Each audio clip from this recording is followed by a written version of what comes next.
and I have served on all of the boards. The four boards are Planning and Zoning, and HARB, Code Enforcement, and Corridor Board. And if you count up all the years I've been on those boards, I have more years than any of the other candidates running, serving the city. Our incumbent has been in for 10 years, and I figure I have at least 15 years of board service. So my next logical step would be, hopefully, to be elected to the city commission to serve the city further.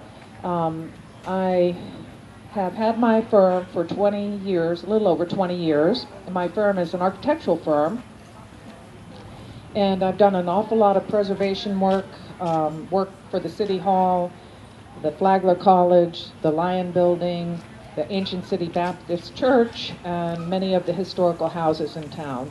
I've also done new construction. I've worked with the county on a number of their major buildings for the county, and I've done some single-family houses here in the city. And I've also done some infill housing in the historical districts, keeping within mass and scale and all the requirements that HARB has for those structures. We were the design architects for the Hilton Hotel. Jerry Dixon was the architect. Things that we've done this year, we're going to do next year, we're going to do the following year. I know one question that'll come up, so I'm going to actually try to head it off before you hit me with it. It's, yes, I'm in support of the Galimore Center, and I'm in support of the pool. And I think we do have the money to actually renovate the pool. Our problem is the ongoing money to keep it operating, as I understand it. I probably have spent, I don't know if I spent more time in the Galimore Center than most, but I would say I have, because I take Tai Chi here every Tuesday, Thursday, except for summers. And I also teach water aerobics, so I'm very fond of that exercise, and I think it could really help people in this area and anybody that wants to come to the pool to exercise and really get in better health. So I'm in support of that, but again, we need to develop some revenue streams. And really was an outstanding NFL player. And another good thing I found out was the history. His son, he died at an early age, he died at 29, and his son was the first African-American gymnast in the Olympics.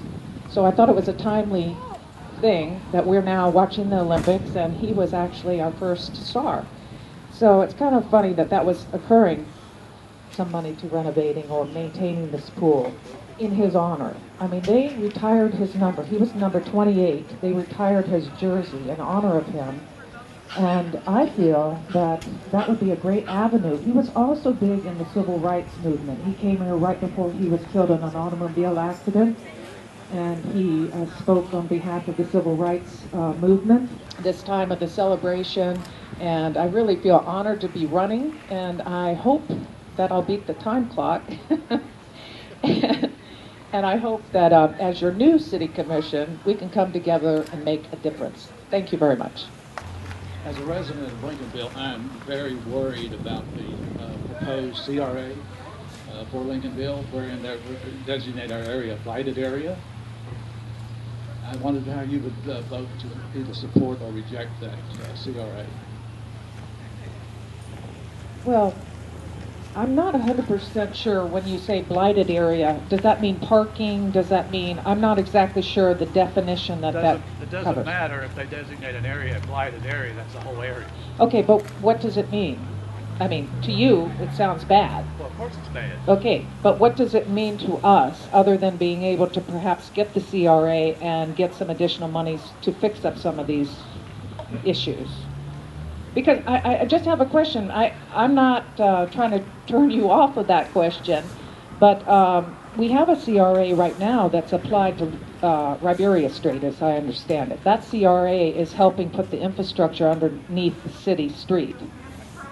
So that's a current CRA. This is a different CRA that I think Nancy Sykes-Klein is looking into for hopefully any additional, say for example, at the end of Riberia Street, there's a park, there's the horse carriage, there's enough area there that something could be developed commercially. If it is, that money could be slated hopefully for renovations in Lincolnville. So I see it as a win. 43 states, the CRI has been a failure, and in this town, it has been a failure in one area, it's been a success in the west side. And we are in a historic area, and we love to be in a historic area, and we love our community and our neighbors. And I will fight for my neighbors.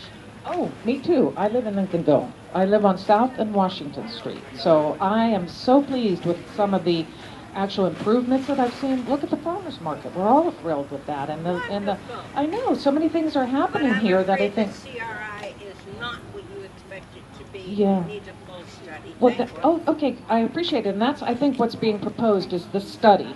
City Planning Board, how on that little sliver of land there at the south in Washington where you built your 3-story contemporary home, blocking out the view and the environment for the houses across it, why did you not recuse yourself from voting for that? If I was on the board during that time, which I'm not 100% sure I was, if I was on the board, I would have recused myself. So the answer to that is true. That piece of property has met every requirement by the city and by Corps of Engineers, and it's perfectly legal. The only person we're blocking is the catty-corner persons. Anybody building a piece, anybody developing that property at all would have blocked our view. Everybody else is not blocked. So therefore, you see that little sliver of land there that's appropriate for a 3-story contemporary building in Lincolnville. I love my house. I'm very happy with my house. and obviously I thought it was appropriate since I'm on many of the boards, and I felt that it was a good use of that property. Would you back blight laws as, St. Augustine has no real blight laws, meaning the only thing that they have to do is put plywood on windows and cut their property. It says nothing about the dead trees and the vines, that are killing our landscape. Would you back tougher blight laws like in Mount Dora where you have 15 days to get your plywood? Yes, sir. I've been talking about a minimum building code for a long time. We have to have a minimum building code that will require windows in the openings, no plywood, a safe roof, paint on the building, and the grass to be cut, and the trees to be cut, so they're not dangerous. Yes, sir.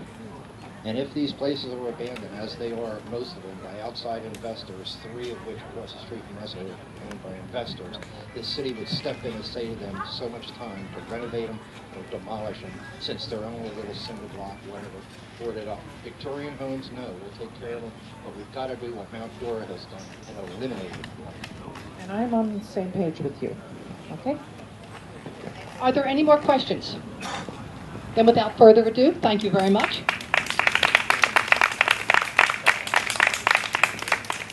Our next candidate is Errol Jones, the current commissioner. We're going alphabetical. And at the end, if there's any questions, please come up and line up. That's going to be it for everyone. Thank you very much. Commissioner Jones. Thank you. Thank you. Oh, you have 10 minutes. Thank you. Good afternoon. I came in a little late. I just left church. This is first Sunday, and we kind of stretch it out on first Sunday. But I'm glad to be with you this afternoon. Glad to have the opportunity to speak with you in person. Certainly, 10 minutes by no means can really tell you all the things that I can tell you or address as it relates to this city of St. Augustine, but I'll be available afterwards, and I'll take any questions you have and answer any particular ones. As you all, you may or may not know, I'm your current seated commissioner. I've been on the commission now. I've completed my 3rd term serving you, so I've got a pretty good history of how we got to where we are, some of the problems we've been able to address, and some of the ones that we'll still face in the future.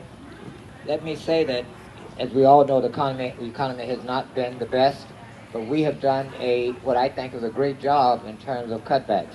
We've eliminated 36 jobs at the city level. We've cut back our costs approximately 25% in terms of operational costs.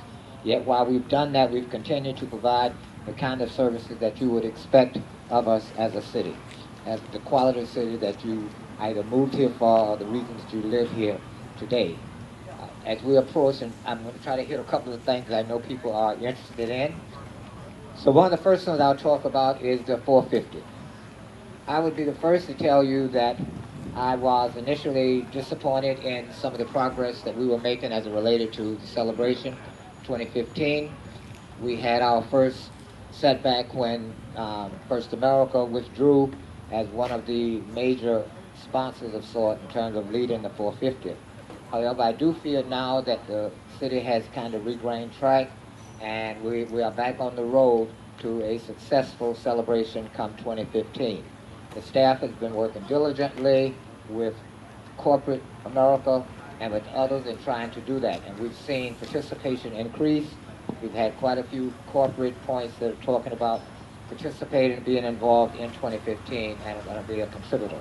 One of the most recent ones you would know about would be the Jaguars.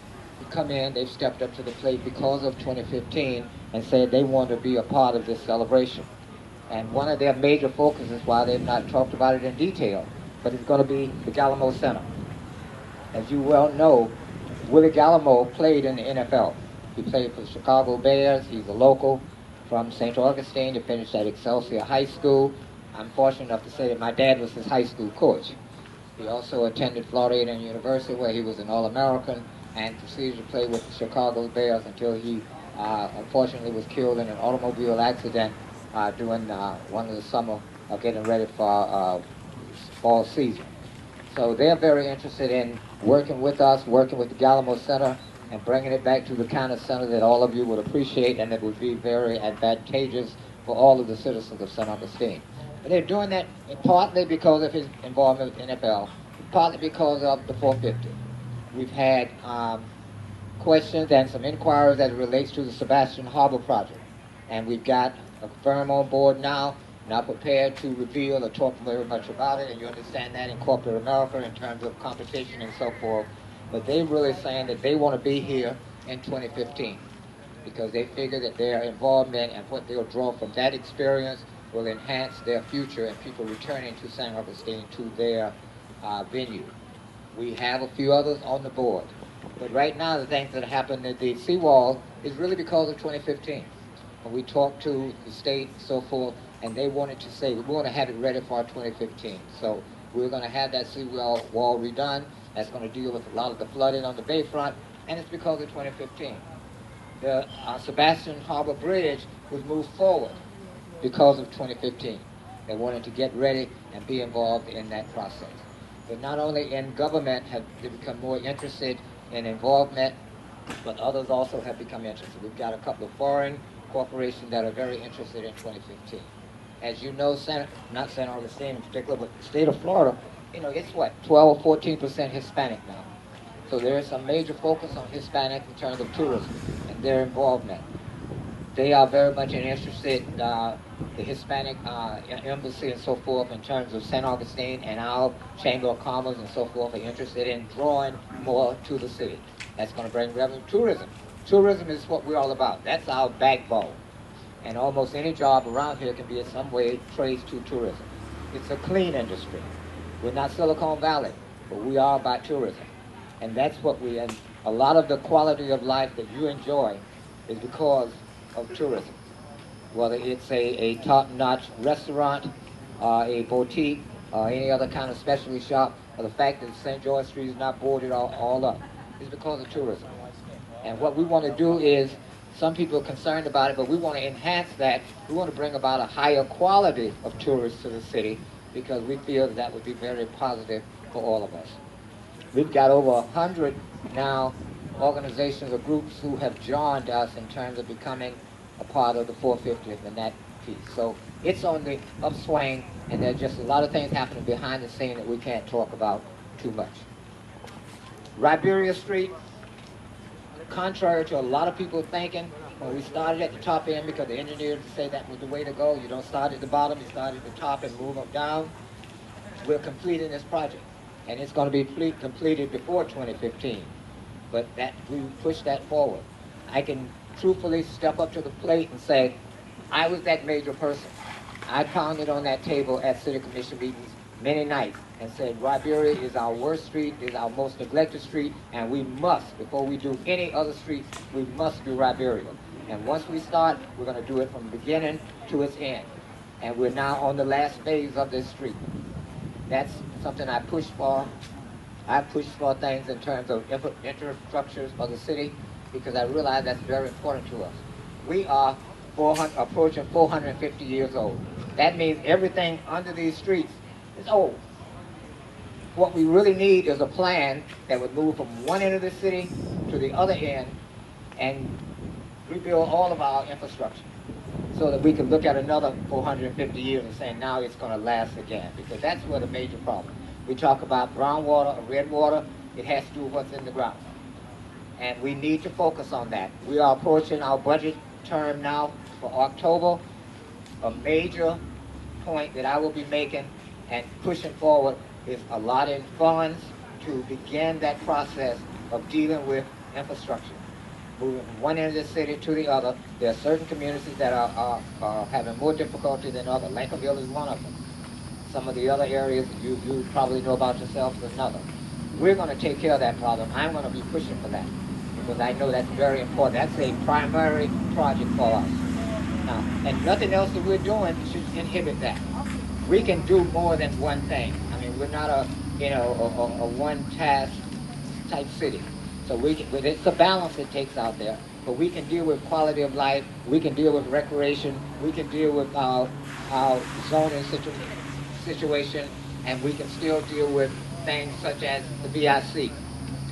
And they're talking about that in terms of exhibit hall. That's the VIC is a civic center. It's a civic, and that's what we're going to enhance and make it a more broader civic center in terms of its multi-use. It shouldn't just sit there as a business information building and they come in and leave. We as citizens should be able to enjoy that facility. We're going to make it as such, whether it's the top level in terms of exhibits or whether it has to do with a banquet reception.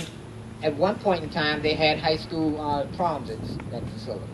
We're going to take it to a level where you can do that. You couldn't even do any of that because of the fire protection that was in there in the past. It had little or none. We've now put in a system that can deal with any kind of program, anything that we want to do. So it's going to be a civic center that will be able to use year-round by you, the citizens of the city.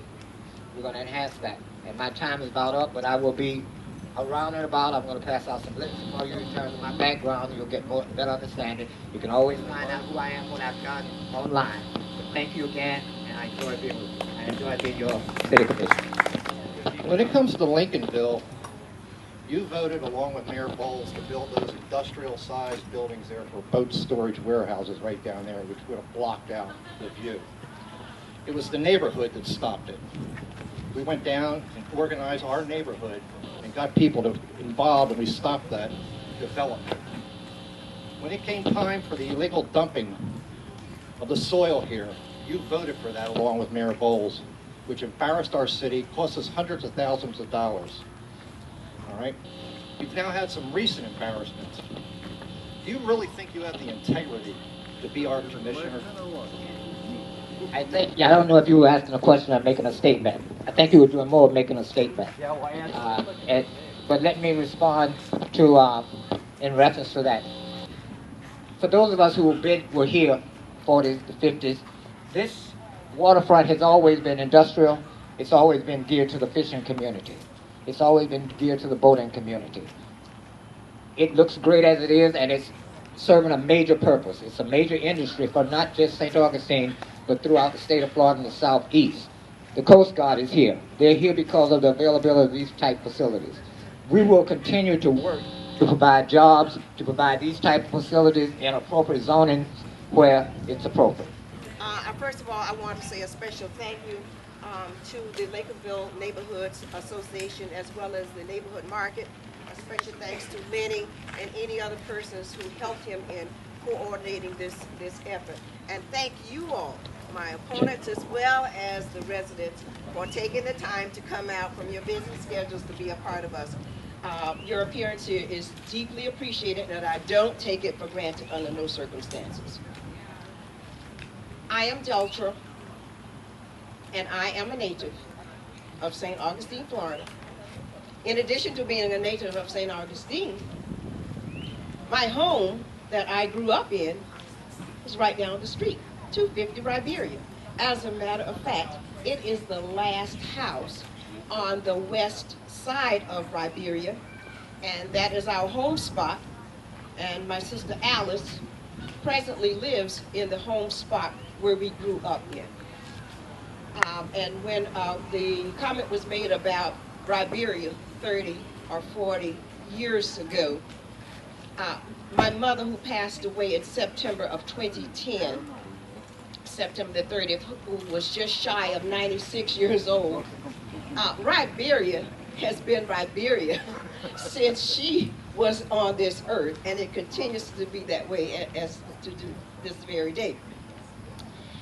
I have my niece, my little niece, and she's going to pass out some literature to you for those of you who have not had the opportunity to view it. Kimberly, Kaylin. Her mom's name is Kimberly. In addition to being a native of St. Augustine, I'll let the thing speak for itself in reference to my educational experience. I am a former educator here in St. Johns County. Prior to that, I served as a professor at the University of South Florida in Tampa, and also worked in the school board systems of Hillsborough as well as St. Johns County.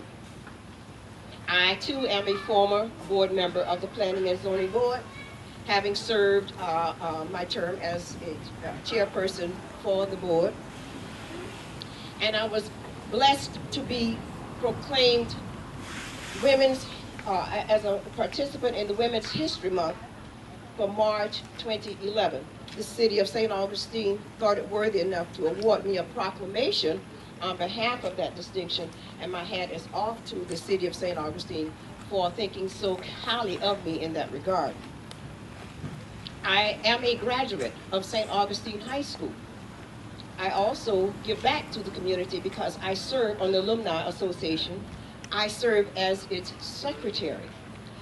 There are times whereby I'm frequently voted as an officer for an organization, and it looks like the office I'm always appointed to is secretary. I have to think about sometimes my third grade teacher, who happens to be Mildred Lockins. Mildred Lockins is the mother of the former school board superintendent, Otis Mason. Remember in third grade, you were learning to do cursive writing? Today they call it run-on, but I made so many circles and O's, I could make them in my sleep. So consequently, I've developed a pretty good penmanship. I'm guessing that's why I get to be chosen as the secretary for a lot of these organizations. I've served on that board for the past 5 years, and the last 2 years as its secretary. Not only am I a past member of the Betty Griffin House, but I also served on the executive board for the Betty Griffin House. The present person who serves as your director for Betty Griffin, Joyce Meyer, it was our executive board that chose her and selected her to take the ball and continue to run with it in reference to the objectives of the Betty Griffin House. Habitat for Humanity, you're looking at one of the incorporated signers for the Habitat for Humanity in St. Johns County. Mr. Bill Cook was kind enough to send me a copy of that information so that I could continue to have it as a part of my records, so that when I share that information to you, people will say, oh, she wasn't one of the signers. Yes, I was. And I also did 3 terms on that board once we became incorporated.